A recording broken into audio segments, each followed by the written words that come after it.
Welcome everyone to another recording of Two Geeks and a Marketing Podcast. We are back with more news, tech, content, and wisdom from the world of marketing. Joining me, my co-host, a marketing speaker and consultant who spent his whole career helping his customers keep their marketing simple but effective. He's the author of 𝗧𝗵𝗲 Marketing Plans and the creator of the Roger Log video series. I give you Mr. Roger Edwards. No, thank you so much. And of course, my co-host is a digital marketing veteran. He's a speaker, trainer, and advisor with nearly 3 decades of experience. He enjoys revealing visual storytelling techniques to help you build better online campaigns faster. I give you Monsieur Pascal Fintoni. Thank you very much, everyone. This is episode 116. Those numbers keep creeping up, and it's really quite special, isn't it? Yeah, I know, you sort of blink and think, how did we get another 10 episodes in the bag? It's just nuts. Time just goes by so fast. I mean, as we've said a few times, we started doing this during the pandemic to keep us sane and to give people a little bit of relief and a little bit of marketing information. And 4 years have gone by, Pascal. Oh yes, it's a little crazy, but and we're very, very happy. Thank you everyone for the likes, the comments, and the shares. Sometime now, as I'm doing more and more in-person events, Roger, I bump into people saying, "Oh, I love your podcast." So please don't wait until you bump into Roger or I. Tell us before online, and please do send your suggestions. That we mentioned time and time again. We're going to start with in the news, and this is actually quite a biggie. I'm going to struggle to pick my favorites this time. We're going to move on to the content spotlights and looking at the show notes. We'll be talking again, I believe, my favorite subject, public speaking, presentation design, but also, Roger, I want to explore this idea of ageism in our industry. We're going to move on to This Week in History, exploring what's happened back in the days in the 50s and 70s. We're going to also have, I think, a bit of a battle of the apps, a bit of a standoff, because you're going to be talking about perhaps moving on from Adobe. I'm going to recommend people to use more Adobe products, so that's going to be good fun. And we're going to finish with our favorite segment, of course, film marketing, and you chose the film. I did choose the film, Pascal, and it's quite an old one now. In reality, it's over 40 years old, but it's one of my favourite films of all time. And the ending of the film always makes me tear up. And it is Officer and a Gentleman, and one of Richard Gere's first films, an Oscar-winning performance by Louis Gossett Jr. And it's just an absolutely epic film, and I really can't wait for us to talk about it later. Oh, likewise. I mean, I've got flashbacks of watching this film. It came out in 1982. I was very young then, but it stays with you, doesn't it, that film? But 82 was also a very competitive year. We'll discuss as well all the other titles that were out there asking for people's times and wallet, and how did this movie do back, in the days. But let's begin with In the News. YouTube has introduced a new policy requiring creators to disclose if their videos have been altered using AI, although it's unclear if this will affect the algorithm. Well, I'll talk about Google, who's now added a new section within its business listings in search called Social Media Updates, which displays recent social media posts from your connected profiles. In a survey, 2,000 UK and US participants were presented with 2 articles, one written by ChatGPT and one by a trained copywriter, and 50% correctly identified the AI-generated copy. Wow. Well, Tech Republic interviewed UK industry experts who identified the 3 most significant trends in cybersecurity: AI-powered ransomware, zero-day exploits, and Internet of Things security breaches. Gosh. The reach of traditional TV is shrinking, but it remains an important channel with high levels of trust, with 56% of the total time spent viewing TV dedicated to broadcast TV. TikTok has taken the initiative to fight the sell-off bill proposed in the US with a new, listen to this, $2.1 million ad campaign, which aims to showcase the benefits that TikTok provides to US users. Pepsi Max has unveiled its first major redesign in 14 years by displaying a 20-metre-high inflatable Pepsi Max can near the O2 in London. The reveal was followed by a light show of drones in the Docklands sky. A nationwide advert featuring actor Dominic West has claimed the building society was not closing branches. It has been banned following an investigation by the Advertising Standards Authority. I'm going to start with that one. That's embarrassing, isn't it? When you put all that effort and money, and I mean, I love Dominic West as well as an actor, and you've seen the advert, I'm guessing. It's a great form of visual storytelling, um, but then you basically fall foul of the fact that you are closing branches whilst mocking other banks closing their branches.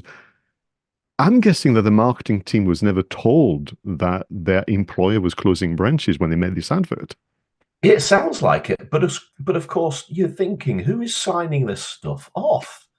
I mean, we go on and on a lot on this show about the importance of strategy, and it's not just marketing strategy we're talking about here. This is business strategy. So if the overall nationwide had a business strategy to close branches, you would have thought that it would have been important for them to have kept an eye on what the marketing department were doing, especially if they were going to be doing some communication which effectively contradicted your business strategy. So everybody just ends up looking stupid, and they've all got egg on their face. Yeah, and that's an expensive mistake because Yeah. I can only guess at the budget for this advert and the fees, that Dominic West asked for.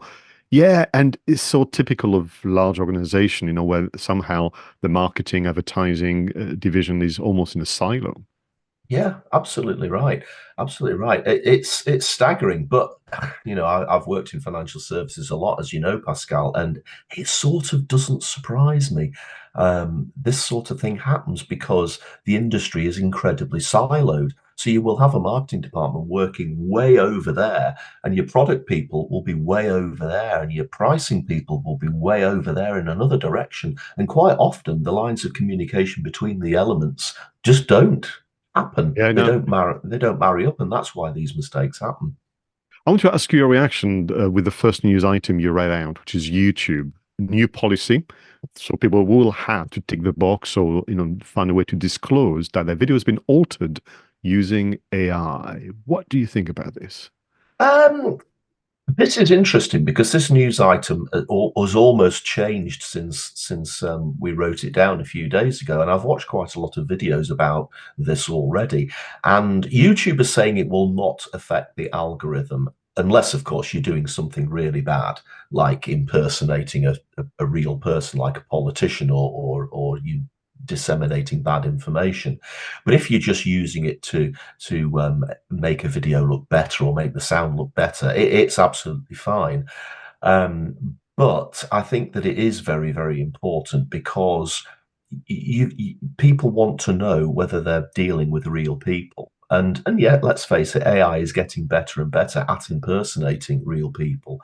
And I think that it's good that YouTube are going to are introducing this, so that it's almost like a watermark, isn't it? This is a real person, or this has been created by AI, and I think that that's probably a good thing.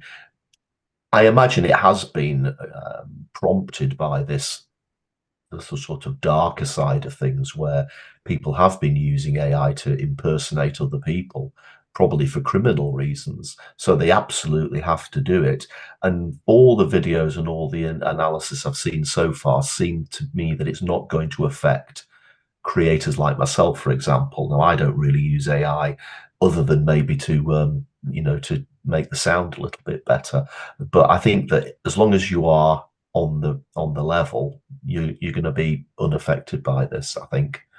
Yeah, and then you've got the very obvious AI productions, what they call now faceless videos, where the script was done by AI, the animation, which sometimes looks impressive, I would say, almost like a mini documentary using Mm. 2D or 3D art and so on. From an educational point of view, I can see that working. So there's the very obvious one.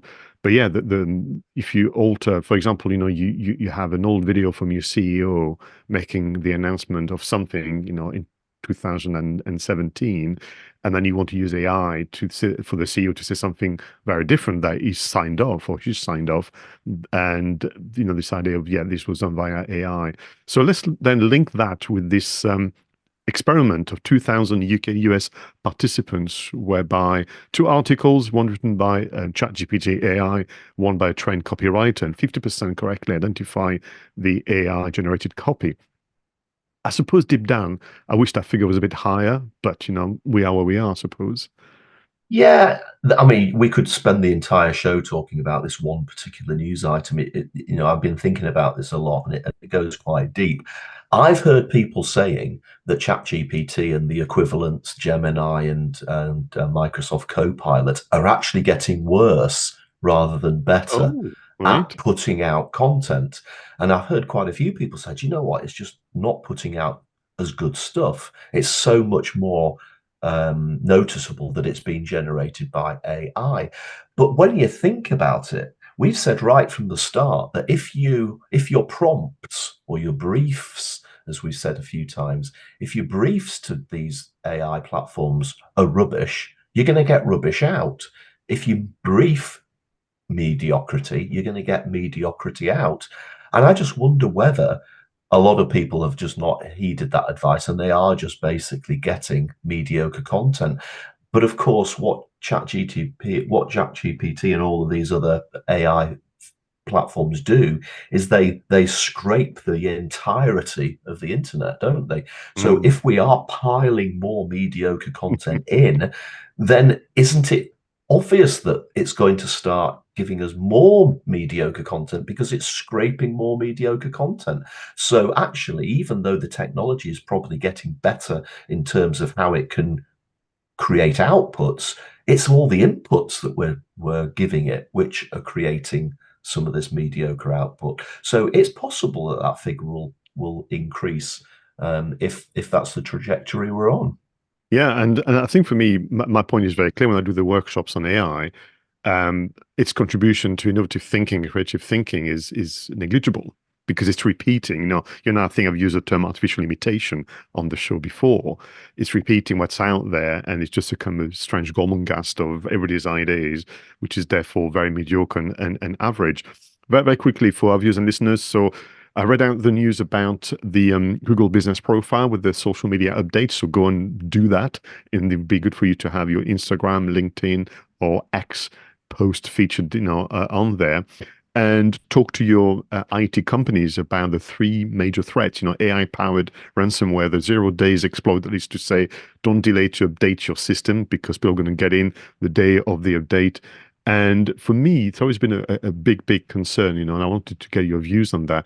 The Internet of Things, people are buying more and more kits for the home, but this is the number one way for baddies to get into your computers, into your banking and so on. So, do be careful about all this. But let's move on with TikTok. So, as people will be aware of, they've been given two options. You leave the US completely, or you sell your US arm to somebody else. And they're fighting, obviously, that looming decision. This is a big, big campaign, 2.1 million ad campaign. And what they're doing, Roger, they're using TikTok users and particularly traders who are saying, you're taking away from me my online store. You're going to kill my business if this bill goes ahead. I mean, do you have a sense of where this is going to go? I have no idea. I mean, to a certain extent, there's an element of TikTok has been demonized, hasn't it?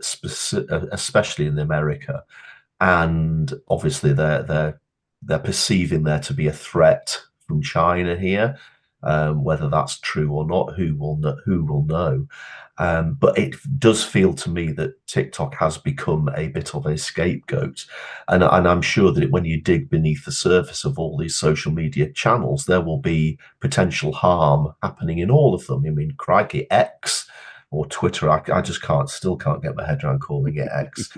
Twitter has become a bit of a cesspit, to be perfectly honest. And there's a lot of horrible, horrible extreme right wing views within Mm. Twitter. So why aren't we suggesting banning that? I just think that TikTok has become a bit of a scapegoat. Having said that, I also picked up a piece of news yesterday from the UK that the government are considering banning children under the age of 16 from having mobile smartphones. Correct.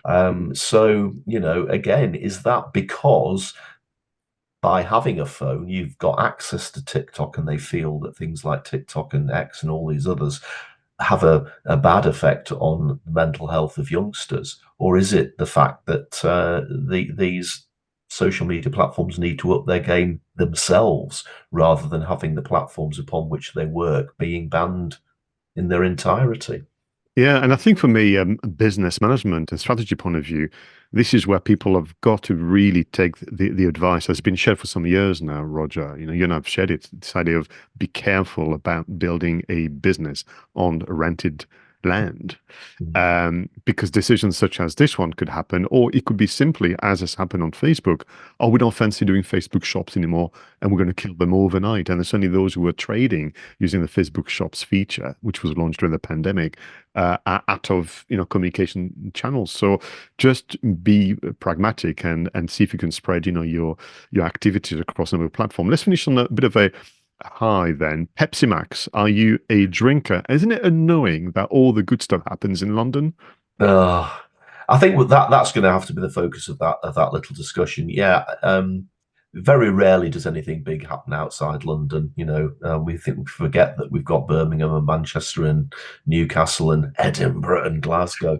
I've not had a can of any form of Coke, whether it's Coca-Cola Coke or Pepsi Coke or Pepsi Max Coke, for over 10 years.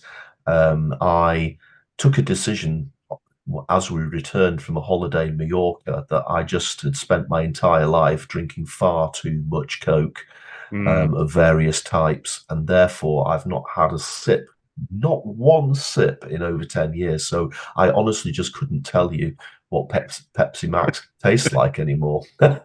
No. If I want to have a treat, oddly, I go for Dr. Pepper myself. But I do, know the difference between Coke and that kind of thing.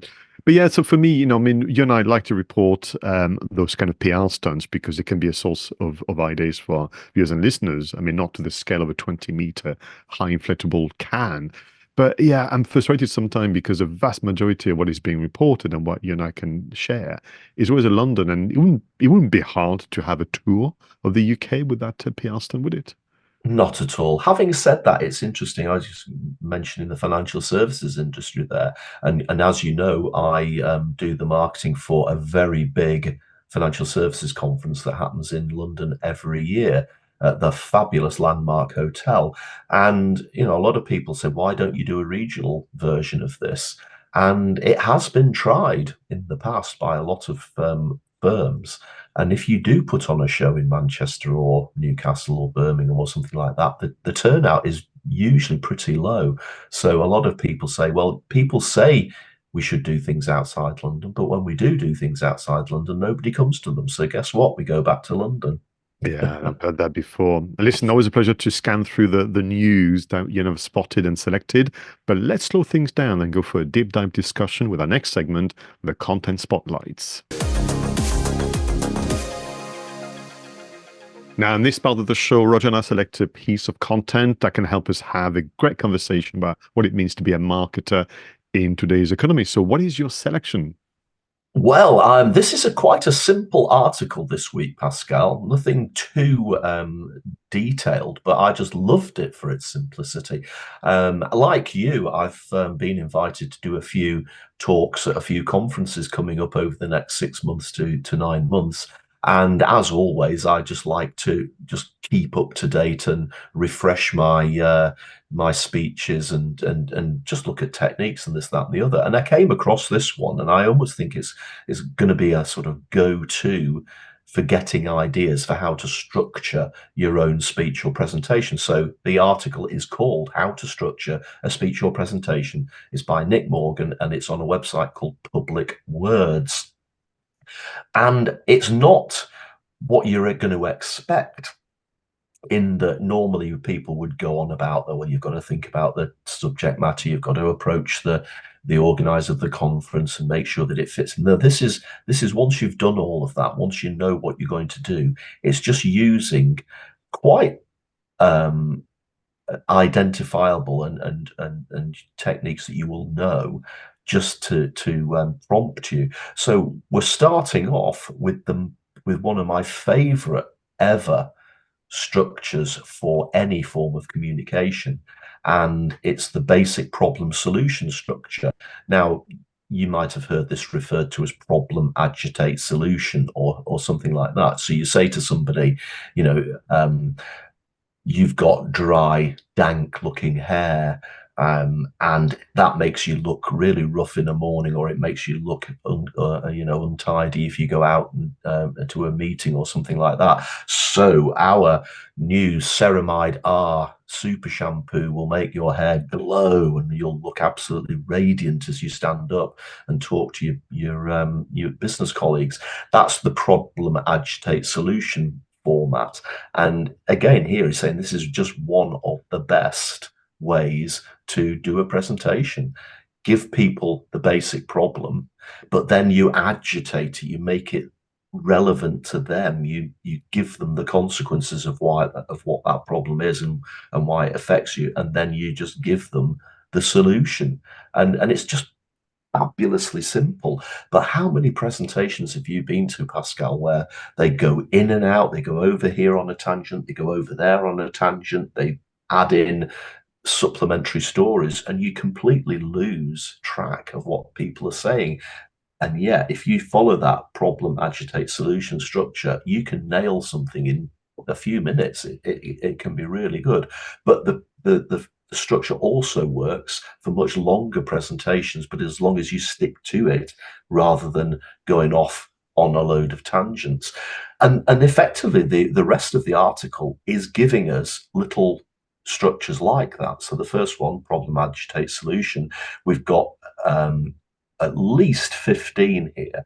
So there's the cause to effect structure. So this approach is particularly good when you have a positive vision of the future. If we plant trees now, in 20 years, we'll have a forest.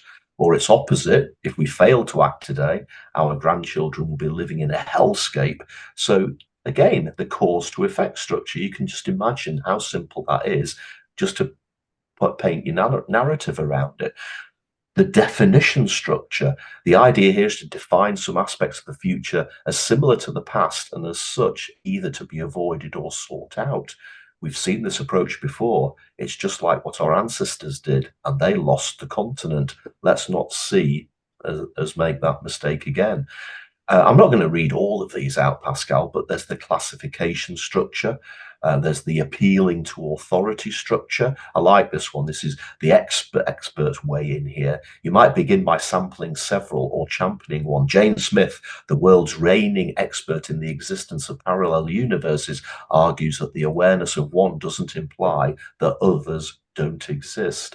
So, you know, you can tap into an expert and bounce off some of the things that they're saying.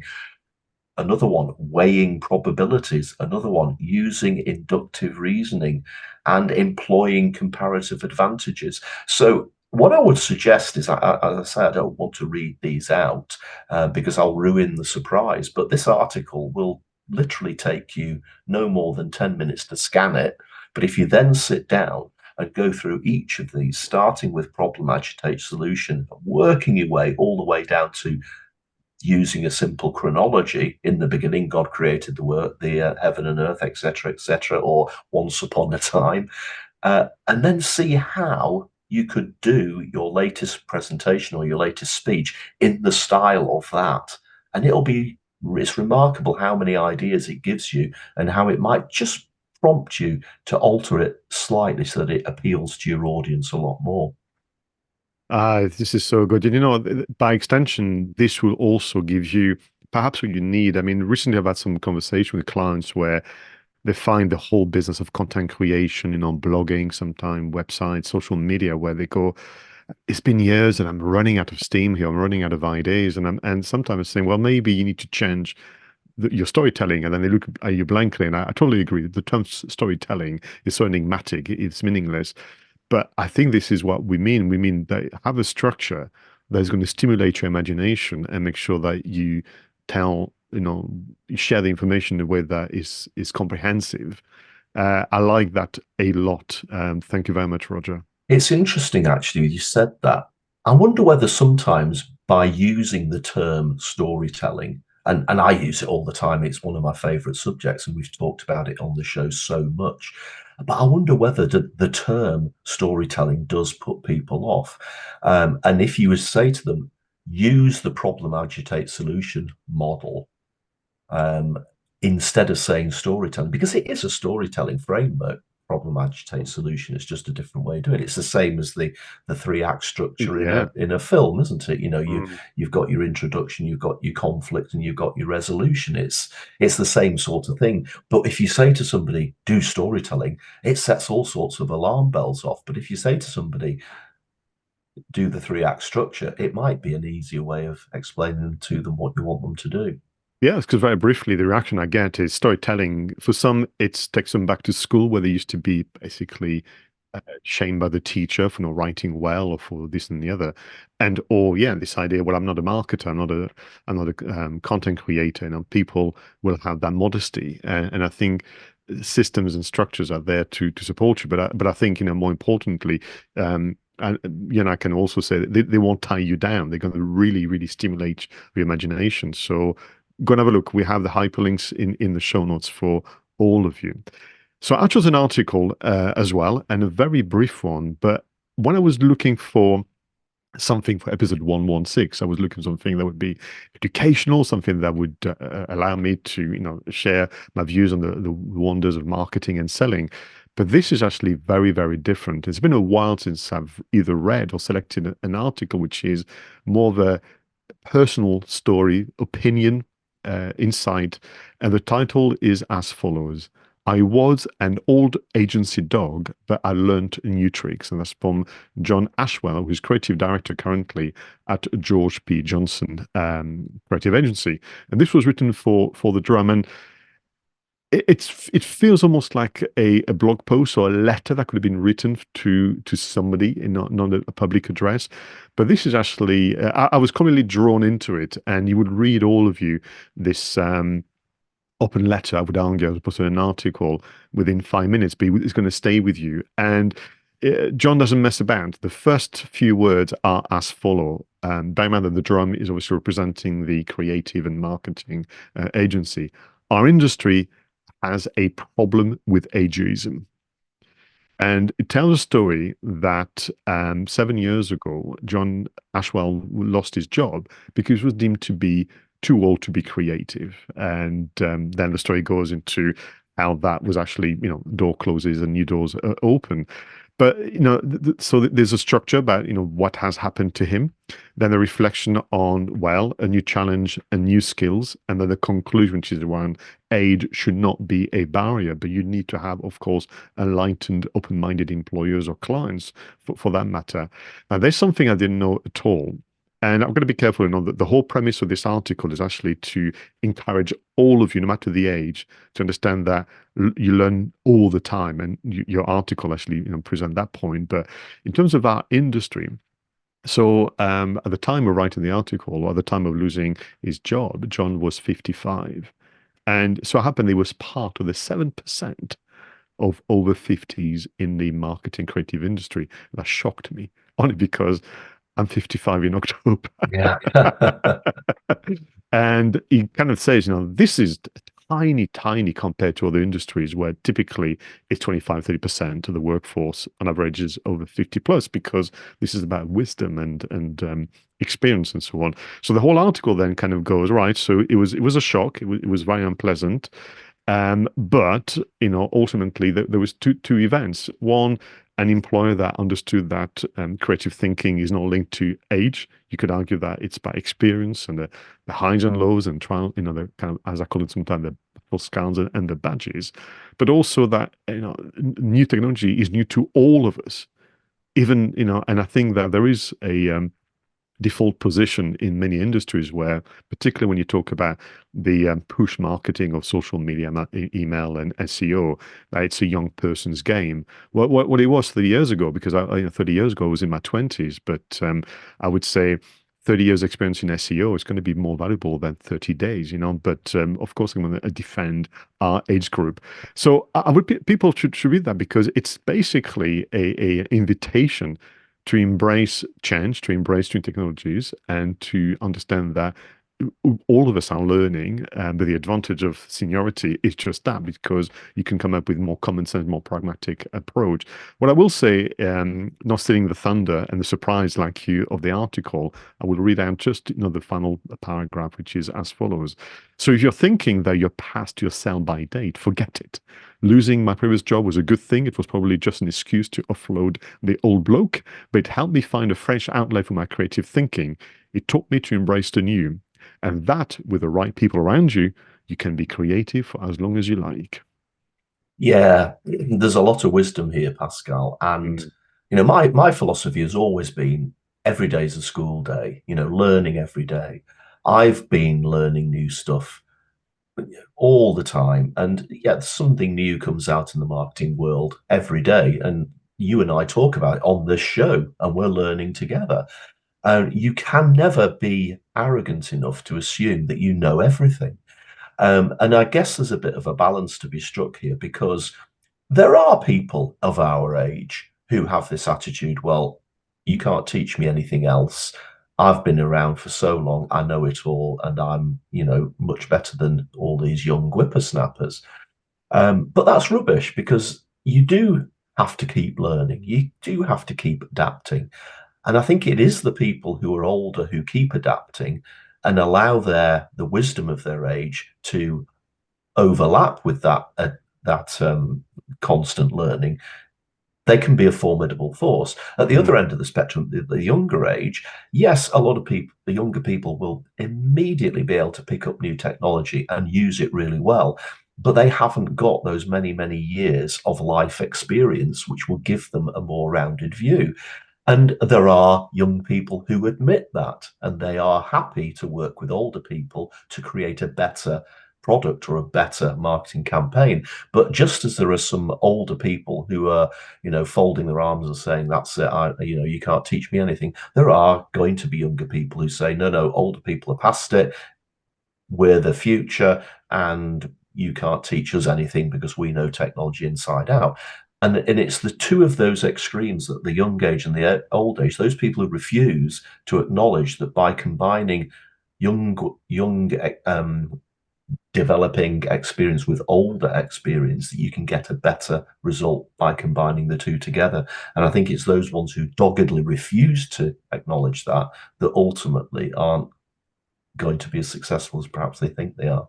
Yeah, no, I love the idea of the formidable team. If you're an Mm. enlightened MD, CEO, or even just an entrepreneur, but surround yourself with external partners. If you can mix the generations and the capabilities, it would be a formidable team. So a big thank you to both Nick Morgan and John Ashwell. This has been really helpful for us to do that deep dive and our reflection. I hope that viewers and listeners, you've enjoyed also our reflection on that. But as we said many a time before, none of this would be possible without the vision and hard work of pioneers of the distant and recent past. Let's move on to our next segment, This Week in History.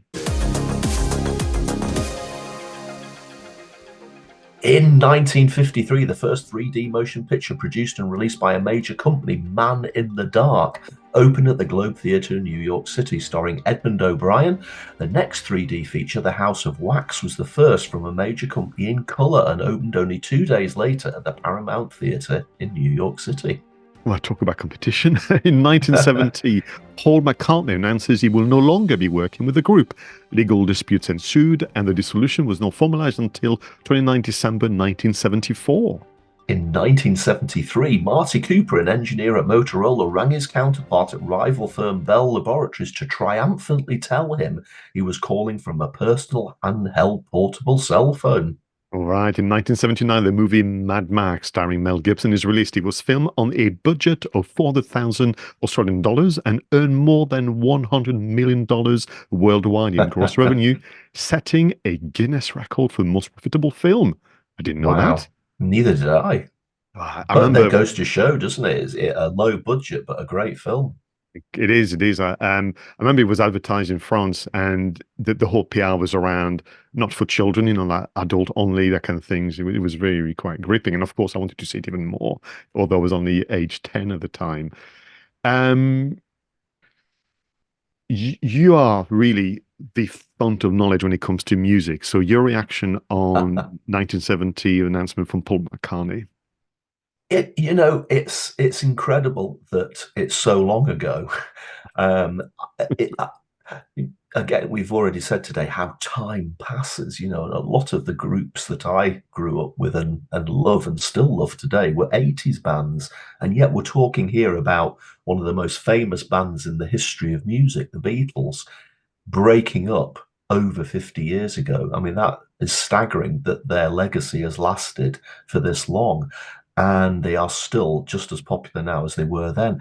I've always struggled a bit because I've never really been a Beatles fan. And I know that a lot of people listening to this or watching this will be now throwing stones at me, or even throwing Rolling Stones at me. But I just never really got the Beatles. Right? Yes, they were catchy. Some of the songs are obviously have melodic choruses, etc., etc. But I just never really got into them. I just find them quite bland for some reason. But I will still always recognize the unbelievably huge impact they had on the music business and on many people's lives, and you can't take that away. Oh, completely. And so I was trying to remember, and I think I've got the year right, where 1969 was the last recording, the infamous, with the infamous rooftop concert where the police stopped the Beatles from playing. I mean, you wouldn't do that now if it was like a huge band like the Rolling Stones or another. So 69, they record the last album. The album is released that year when McCartney goes, well, I've got my own ideas. I'm going to do my own stuff.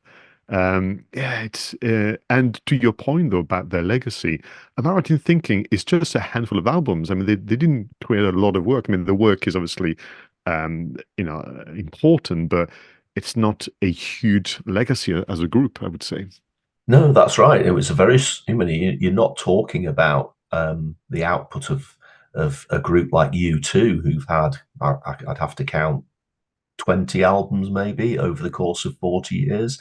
Um, no, this was encapsulated within a very short period of time, and yet the legacy has been absolutely Mm. huge. Maybe, is there something about in there about scarcity? Maybe we shall see. Possibly. I mean, maybe that's why people get so excited if they manage to uncover a lost recording that somebody's found in a vault somewhere. Yeah. Before I move on to the 3D motion picture, which shocked me, I didn't realize it was that long ago, 1973. So I think I owned my first personal mobile phone before, because before it was work. I mean, the one that could afford mobile phones was the corporates, really. And so my very first personal mobile phone was in the mid 90s, I'm sure of it, so 1973. And the how cheeky and the audacity of somebody ringing a competitor to say we did it before you. So essentially, we invented a personal handheld portable cell phone before you. The famous Bell Lab, and Marty Cooper was interviewed in 2023 to reminisce about the anniversary of that, and they were asked, so what did they say? And they said nothing and put the phone down. I've always the whole 3D thing is really strange, isn't it? I mean, it's never really taken off anywhere, has it? I'm sure that we bought a 3D TV Right. a while back. And yes, we got a few Blu-rays which were 3D, and we had the glasses and we watched them in 3D. But then they just phased them out, didn't they? They stopped releasing 3D films in the cinema. They stopped putting them out onto DVD and Blu-ray. And when our television packed in, we just bought a normal one. It isn't 3D, so we do still have some 3D Blu-rays, but of course the good thing is that within the package they also have the normal 2D version as well. So if we ever watch the film again, we watch that. But 3D you would expect, because we live and breathe, and our vision is 3D, and yet the film equivalent has never really taken off. It's always been a bit of a gimmick. Yeah, I mean, I had a 3D TV too. I mean, you could put anything 3D. I would say watching a football match in 3D was good fun, but I used to get a headache. You know, Mm. I mean, Avatar was probably the best 3D movie we went to see at the theater. But the very, very first 3D movie that I saw at home on TV was the Creature of the Black Lagoon, or From the Black Yeah, Lagoon. yeah. And we had to get the red and blue rubbish, kind of cardboard glasses from the newsagent. It was actually like some major PR thing for a particular TV channel in France. And I remember, as a child, of course, I thought it was amazing, but my parents absolutely hated the whole 3D thing. It just wasn't particularly convincing. Um, Interestingly, Jaws 3D was a big thing, and we may make a link with that for film marketing. But it's fascinating to have that segment as part of the show because we talk about visual communication, we talk about technology and music and legacy and so on. It's very important to have a sense of history because I give you a good sense of direction and conversation we have about AI, where people, could be a little surprised or perplexed. But actually, if people were to just understand that it arcs back to the early form of computer just after the Second World War, it's not a big surprise. I mean, it's impressive, but everything has a understandable origin, and that's why I like this segment of the show. Absolutely right. Right, let's move on back into the present, which I probably want to be one of the most fascinating segment that we've done for marketing, tech, and apps, where we may, for the first time, disagree a little just after this.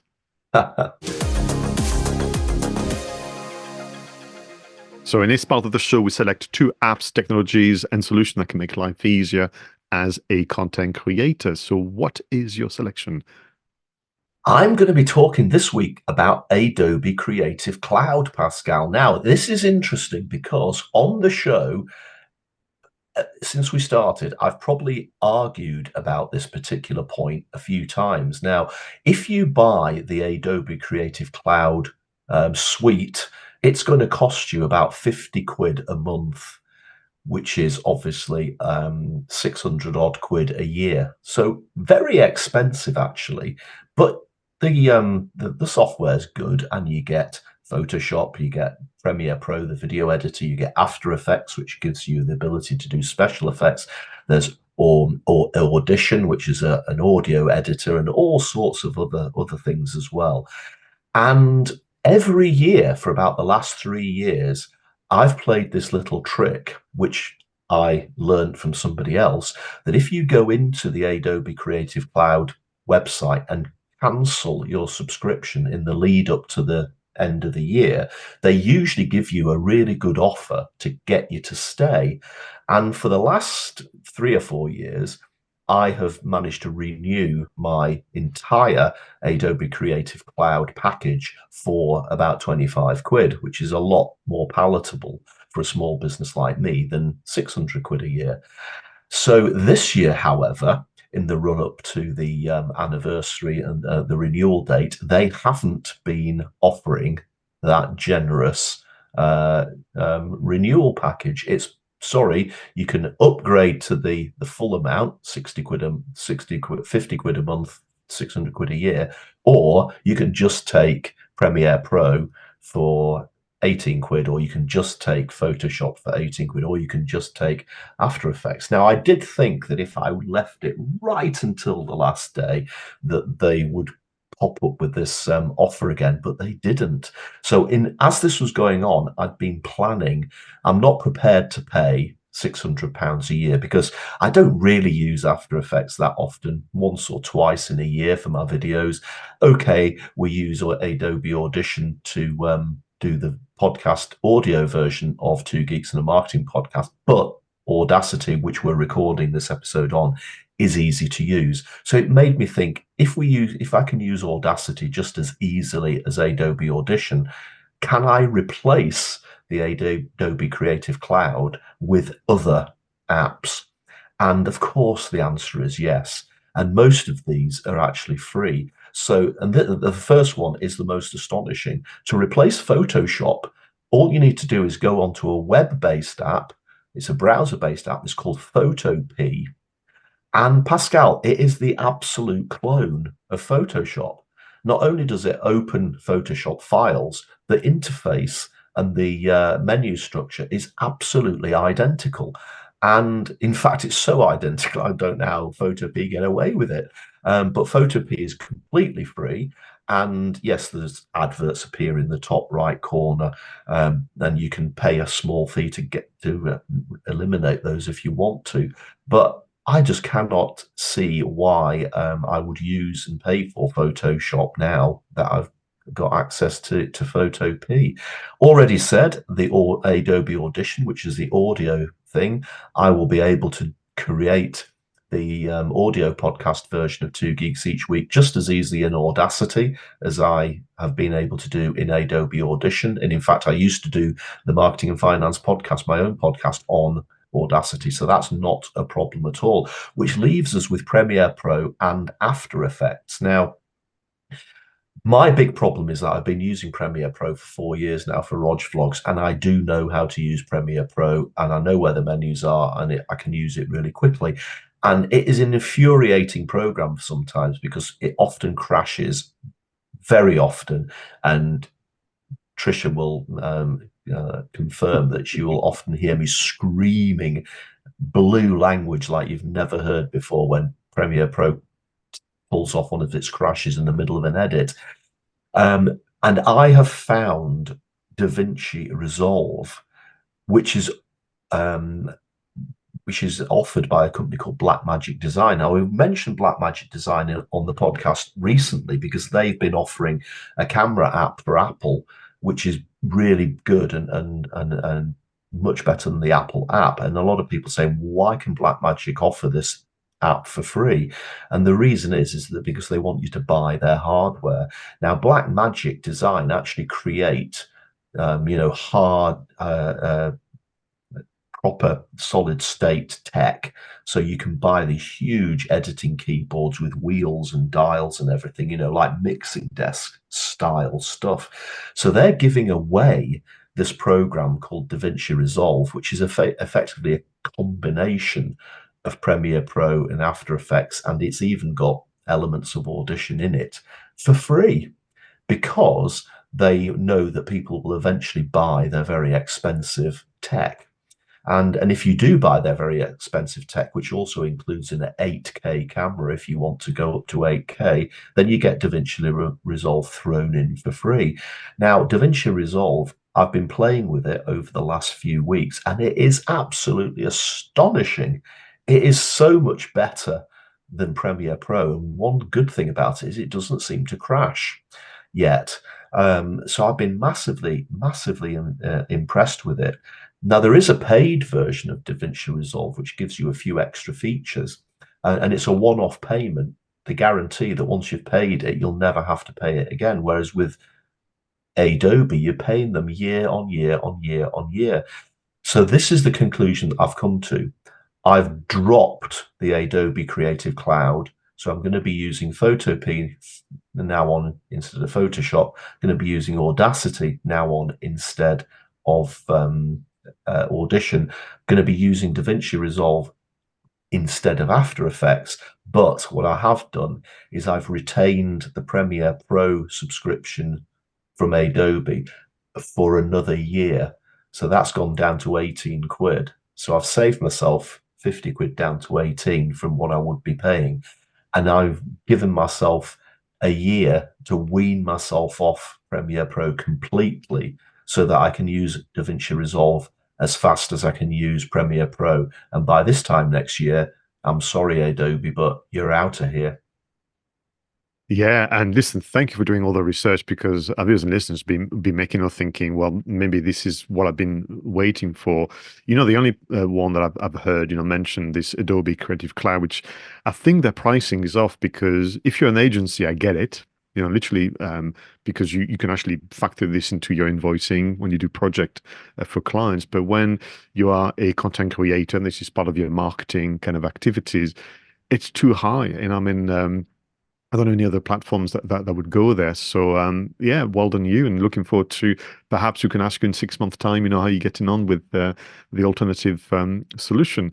So we prepare the show independently. We don't really kind of converse and share. So it's pure random that I chose to praise Adobe for something today. They have released reasonably newish free products. I'm talking about Adobe as a brand as opposed to the Creative Cloud element. So the first one that really impressed me, we got to thank a friend of the show, Ian Anderson Gray, where under the Adobe Express sub-brand, they have released a completely free social media scheduler. So you free to have an Adobe Express account. Some of you have done this already, perhaps as a kind of to some on occasion move away from Canva. So what this is a extremely user-friendly and very visual scheduler, because they all exist out there from Buffer to Hootsuite to Social Cal and all those. But again, you're almost into the territory of semi-pro agency, and this one is very much designed for independent content creators and marketers. The second product, which is even more impressive, so you may remember a few months ago, you and I announced that Adobe was entering the podcast arena. And they did so by offering a audio cleaning type product. So you could upload an audio that was particularly noisy or was particularly clear, and the result would be an AI kind of cleaning up, and it was always very, very impressive. Now, since about 2-3 weeks ago now, they have released the free podcast recording and editing solution. So the hyperlink is on the show notes, podcast.adobe.com/studio. I was on the beta or the IP list, whatever you want to call it, Roger. So I got the alert. I went in and had a play, and very impressive. It's almost, if you know the best of Descript, where your podcast is transcribed, and then you can work on the transcript to do the editing. So you can remove sections, you can remove the ums and ahs, you can add music, you can move things around. So you could literally, if you wanted to, using a drag and drop, move a segment at the top and change things around to surprise your audience. So the editing is, again, very much like the scheduler, very visual. You don't have to understand the kind of non-linear suite that you and I would use. So again, is it possible for people to switch to a different podcast editing solution? If you are thinking about podcasting for the first time, this could be a very, very strong ally. So today it was more, Adobe, thank you very much for allowing people to access free products so they can learn and upskill themselves, perhaps then to move on to a different platform. But I have to say, not only is the podcast editing and recording very good, but the team, because I had a couple of questions, are super responsive as well via email. So have a go, everyone, and let us know what you think. I wonder whether these things that you've talked about here are actually done by a different part of Adobe to the others. Because you're absolutely right. The pricing of Adobe Creative Cloud is just ridiculous, especially for small businesses like you and I. Interestingly enough, one of the features within DaVinci Resolve is this audio cleanup feature, and I've just been messing around with this, and it's utterly remarkable. I mean, I've got a piece of video that I took stood in the middle of a bar with music playing in the background and noise of people's conversations. And it absolutely rubs out all that background noise completely. And your voice sounds as if you were speaking in a studio, which is not dissimilar to what this podcast thing that Adobe's doing. So it just goes to show the amazing technology that we have these days when it comes to things like video and audio. So yeah, I'm not rubbishing Adobe's products per se, apart from the fact that Premiere Pro does crash far too often. But I think their pricing structure is nuts, and they need to revisit that for people like us. Super. Everyone, we've reached the final segment of our show, Film Marketing, just after this. Okay, Roger, so for this episode, you chose the film An Officer and a Gentleman, released in 1982. Let's watch a trailer. I joined the Navy. You joined the Navy. What's so funny? You, man. What for? Jets. Want to fly jets? Grace, look at yourself. Officers don't have tattoos. What's your name, boy? Mayo. Zach Mayo, sir. You got a girl, Mayo the Wop? No, I ain't looking for one either. What are you looking for? I'll tell you something about the local girls that come across the Sound on the ferry every weekend. Just one thing in mind, and that's to marry themselves a naval aviator. I heard about these girls. They're looking for a husband. Not me. I will use every means necessary, fair and unfair, trip you up, expose your weaknesses as a potential aviator and as a human being. I expect to lose half of you before I'm finished. Get out of here! I think it'd be a gas to fly. Just how far would you go to get that? Would you let yourself get pregnant? Don't trick him or try to trap him. So, Zach, what do you do with the girl when you're through with her? I see you've had some training, man, eh? In every class, there's always one joker who thinks that he's smarter than me. What kind of a human being are you? You better lock it up, boy. I'm trying to be nice to you. I'm trying to be your friend, Zach. But I'm be a friend. Get out of here. Now, why would a slick little hustler like you want to sign up for this kind of abuse anyway? I want to fly jets, sir. My grandmama wants to fly jets. No, man, you ain't nothing special. And if you ask me, you ain't got no chance of being no officer. I ain't gonna quit. You're out. Don't you do it. Don't. I got nowhere else to go. Richard Gere, Deborah Winger. An Officer and a Gentleman. Coming soon from Paramount Pictures.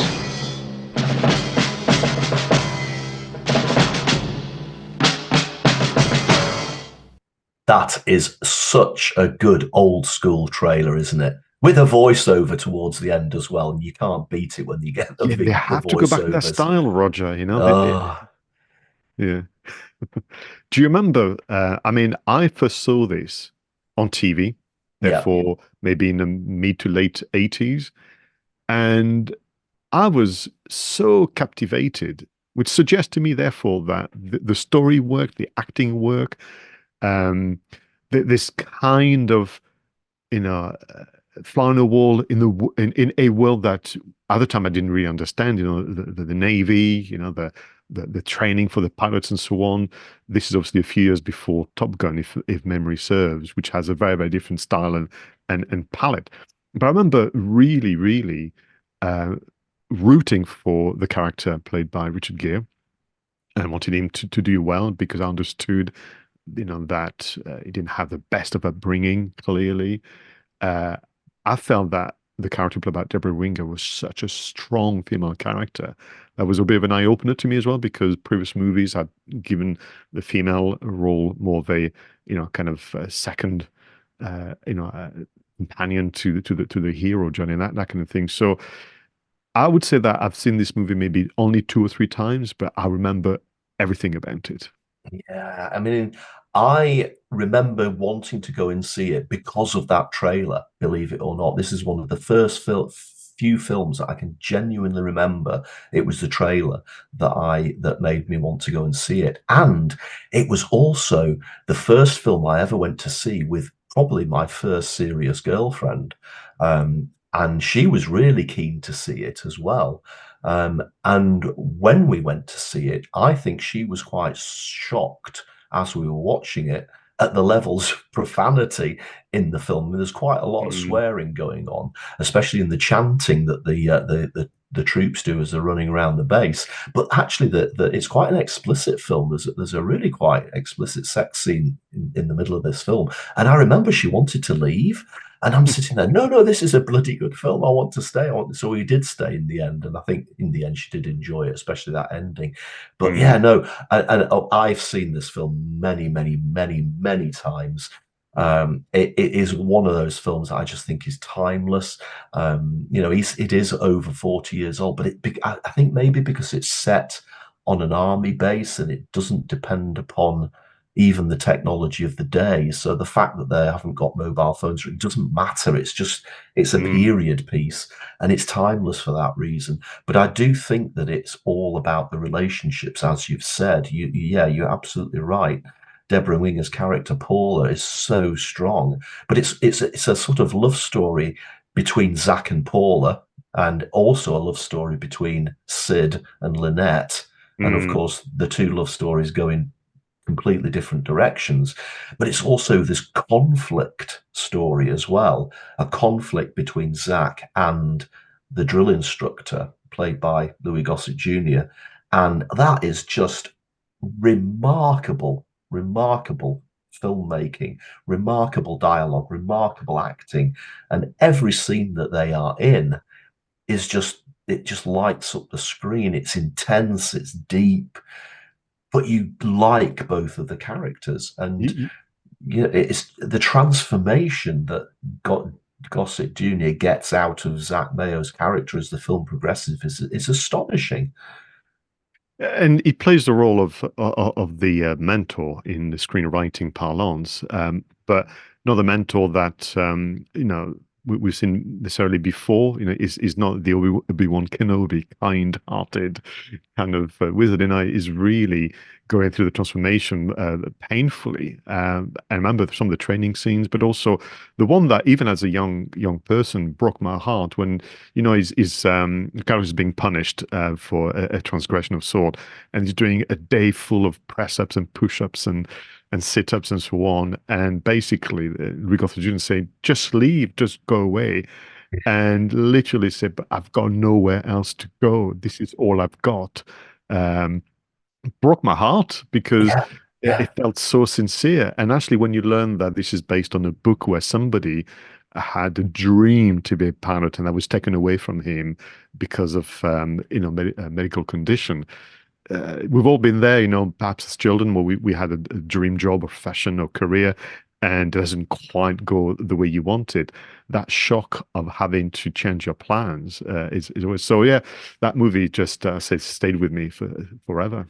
And it is about people finding themselves and developing their personalities and their attitudes through their experiences. And if you think about it, this takes place within a 13-week period where these Navy recruits are at this base for 13 weeks of pure torture to get them to see whether they're fit to be officers. And yet so much happens within that 13-week period, which will obviously set them up for the rest of their lives. It's really quite remarkable. And I guess that we have to talk about, before we start talking about the production and the marketing and that sort of thing, the very final scene.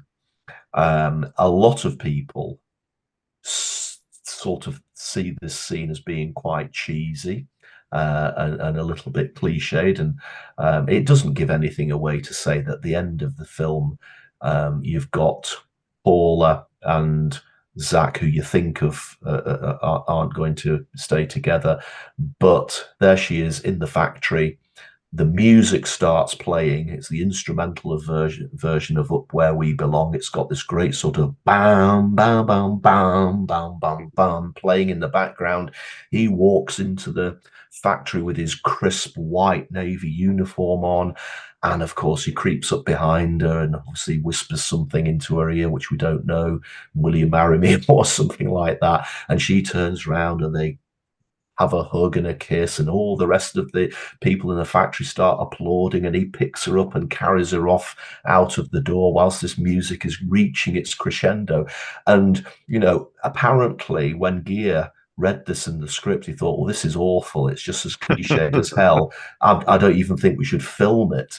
And I know a lot of people say that it's cheesy, but every single time I watch this film, and it's gonna happen now, just me explaining it, I just tear up because it is such a powerful ending. It isn't cliched at all. The way they do it, the way they film it, the way they layer the music and the way it builds is just utterly remarkable. And I guess you all sit there thinking as well, Richard Gere is rescuing Deborah Winger from her life working in a factory and living in a sort of small American town. But you actually really do have to ask yourself, who actually is rescuing who at the end of that film? And I think that's the key thing. For me, that ending is not, well, I never felt it was cheesy ever. I think it's either people have been cynical throughout the entire movie, because that ending is the payoff. Is we talk about the 𝗧𝗵𝗶𝗀, the mentor, and a few others, there to go through the what we call the metamorphosis in again screenwriting lingo, and that's what's happened. He is a transformed individual, as 𝗧𝗵𝗶 in the process, and they find and saved each other. From essentially again the life that could hold them back. So no, and I think the music, which is part of the marketing pack, you could argue, and the song, when you hear it sang by Joe Cocker and her name's going to escape me. Jennifer Warnes. Thank you very much. If it's on a radio, I put it up. I put it on volume 11 if people know what that means. So to give you a bit of a segue to the marketing, because you're doing the research, I want to give you an audience context of what 1982 was. I mean, Roger and I will tell you that the 80s was the best decade ever when it comes to movies, entertainment, computing, and so on. But this movie was up against a lot of very, very good films, and ultimately audiences at the time only had so much time and only so much money to go to the theater. But 1982, Roger, was the year of Firefox with Clint Eastwood, if you remember that.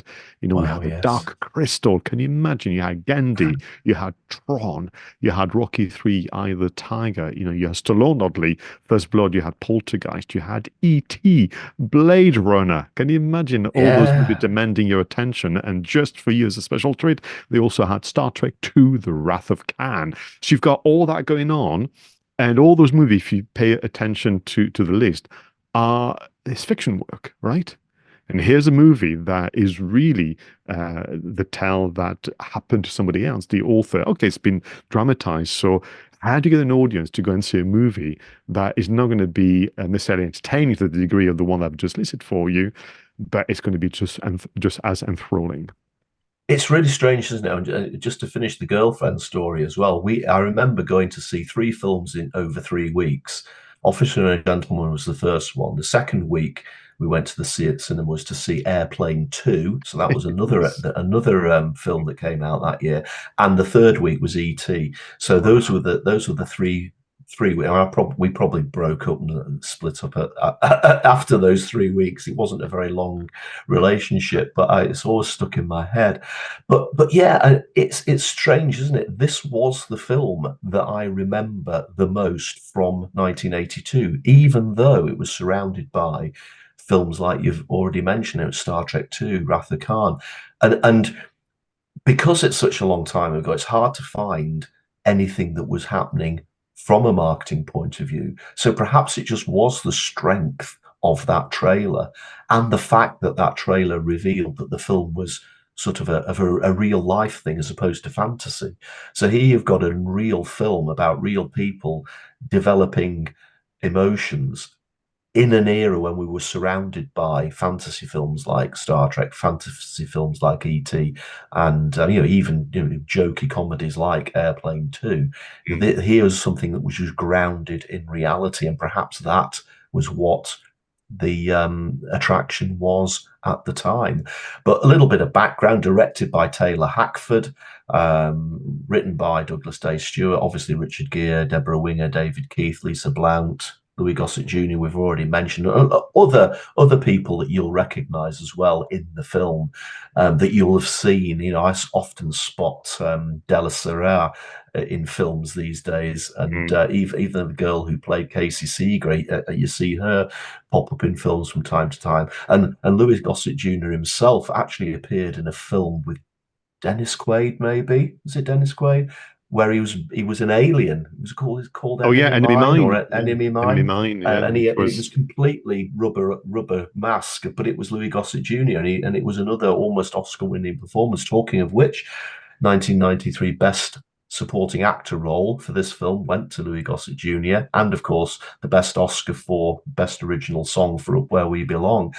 A couple of things I picked up from the production notes is that Taylor Hackford purposefully kept Louis Gossett Jr. away from the rest of the cast.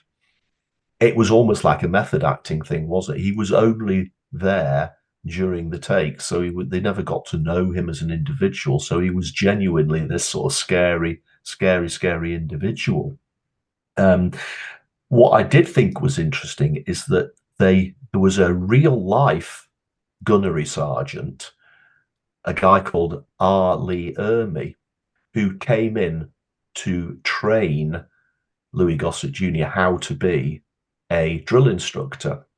And this guy was a real drill instructor in real life. They did toy with the idea of getting him to play Foley initially, but in the end they wanted Louis Gossett Jr. to do it. But this 𝗓𝗓𝗄𝗃 guy was training Gossett Jr. how to be a drill instructor.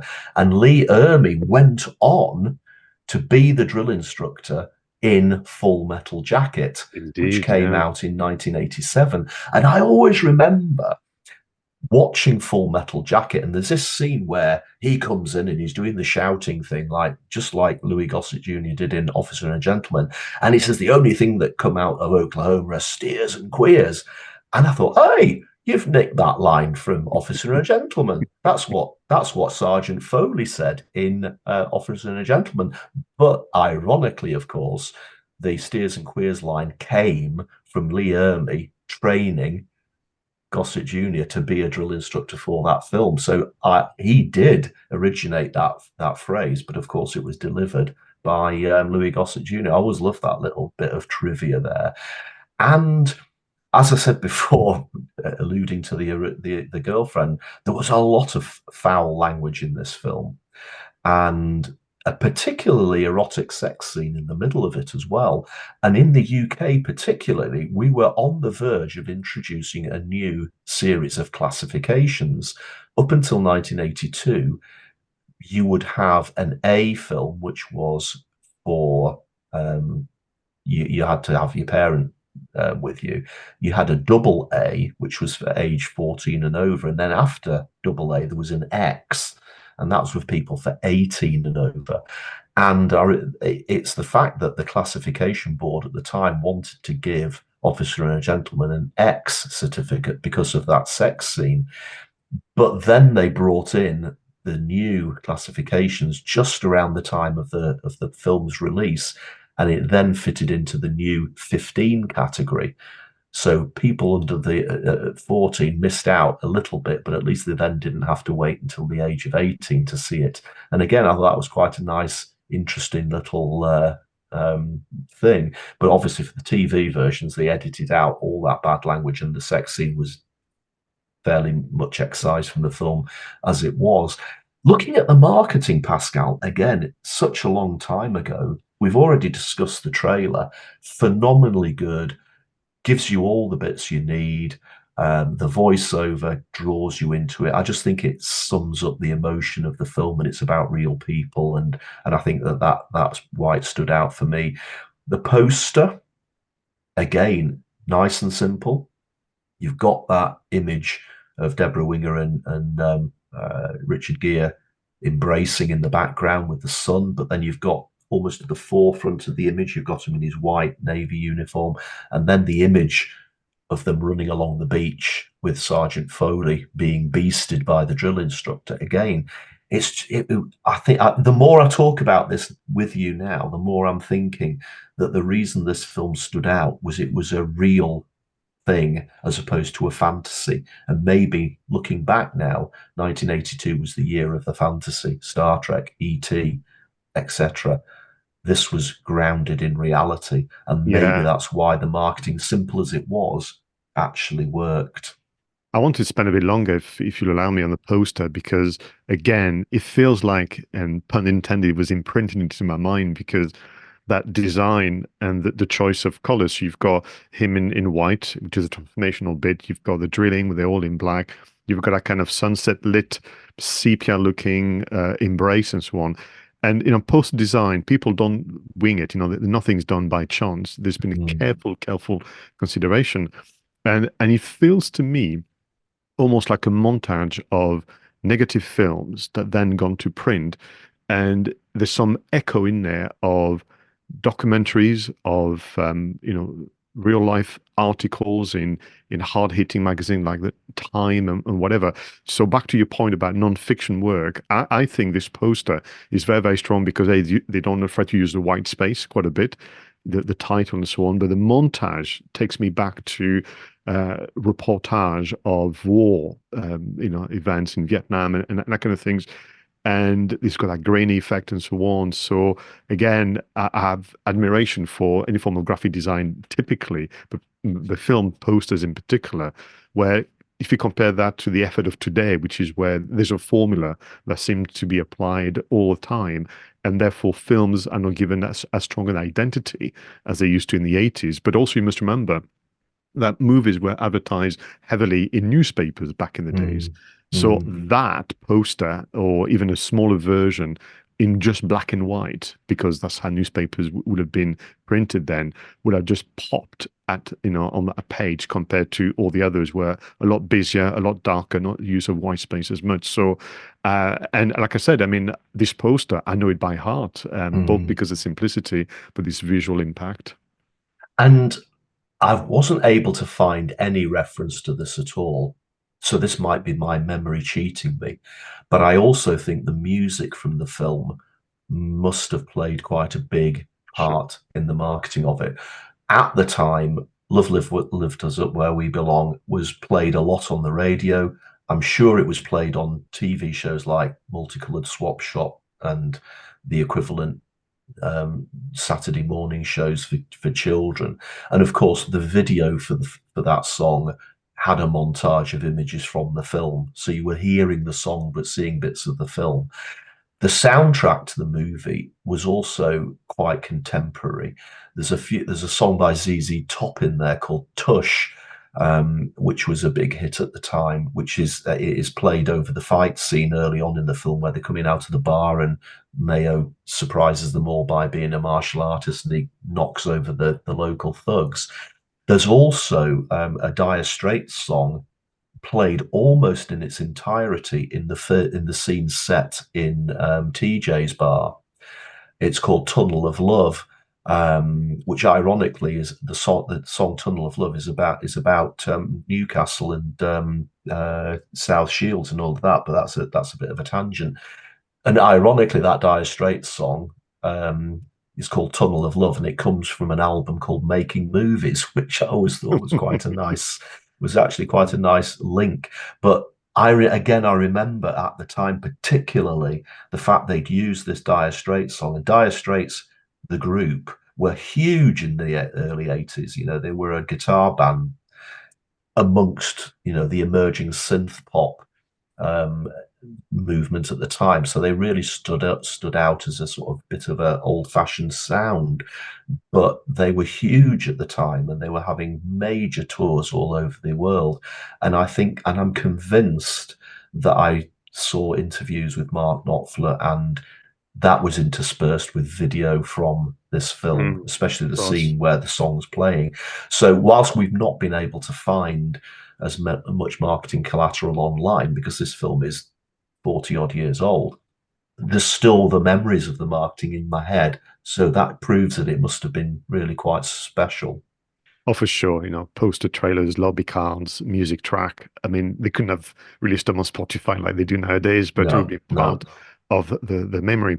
Listen, I want to find a way, and it's going to come across rather clumsy, but I want to find a way to dedicate this recording of the film marketing and of the gentleman to the memory and the legacy of Louis Gossett Jr. You contacted me a few weeks ago saying, I'd like to do this film, and I jumped with joy because you always do the selection. And within a week of you making that decision, sadly, Louis Gossett Jr. Passed on. And I mean, that was a shock because certainly he's been acting theatre first, then movie and TV for a very, very long time. But I feel like we've grown up with him, certainly from the 70s and 80s. People all over the internet on Facebook saying, well, without Iron Eagle, I wouldn't be where I am today. And you mentioned Enemy Mine and Tall Soldiers, you mentioned Joe's Story, The Principal. I mean, the list goes on and on and on. And even just very recently, he was part of the remake of The Color Purple. So I'd like to just acknowledge that and, in some way, rather clumsily, I would argue, thank him for his hard work and legacy. But also saying that without his contribution in this character, I don't think this movie will be, a point of conversation 40 odd years later. No, absolutely not. No, that's nice, and I think it's good for us to acknowledge Louis Gossett Jr. Sad loss to the acting industry and a sad loss to filmmaking. This is the end of episode 116 of Two Geeks and Martin podcast. Thank you again, Roger, for being an amazing co-host and for all the research. For all of you as listeners, please do tell others to subscribe if you haven't done so. Leave your comment and suggestion, particularly for film marketing in the usual places. Until next time, go out there and make sure your marketing is done right. I was Pascal Fintoni and it was Roger Edwards.